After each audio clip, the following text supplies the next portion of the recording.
40 beeraley ah oo ka kala timid dalka oo dhan ayuu maanta wasiirka wasaaradda beeraha Jamhuuriyadda Soomaaliland shahaadooyin ku guddoonsiiyay jaamacadda Camuud. Beeraleydan oo muddo 4 bilood ah ku xeleysnayd jaamacadda Camuud ayaa halkaasi waxa lagu barayay macluumaad la xidhiidha dhinaca beeraha. Hormuudka kulliyadda beeraha jaamacadda Camuud Professor Bakar Sheekh Cabdi oo wasiirka warbixin siinaya ayaa waxa uu yiri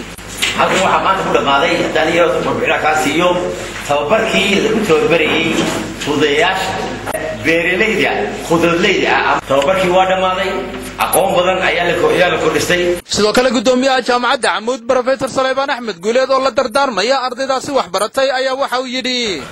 idinku waxaan ka baxayaasha jaamacadda Camuud ama dibloma qaas ama digri qaas anaga ka baxayaasha jaamacadda Camuud loo tirsantii wana jaamacadda ka baxdeen waan ku hambalyeynaya tababarka sida fiican u dhamaysateen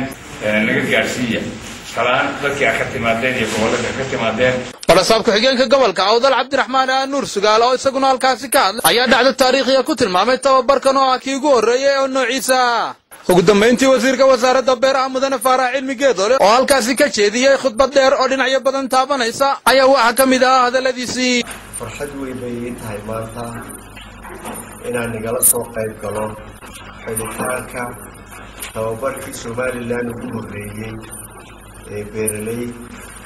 lagu qabto jaamacadda Camuud cilmiga beeraleyda lagu soo kordhiyay idinka bilaabay oo idinka ugu horeeya inagana hari mayno oo waxaad noo joogtaan safiiradii noo joogay gobolada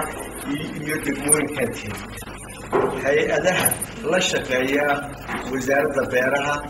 waxaan halkan fariin uga dirayaa inay xoojiyaan halka uu ka soo baxaya ardayga beeraha ka shaqeyn doonaya oo ah kulliyadaha beeraha ee jaamacadaha ku yaal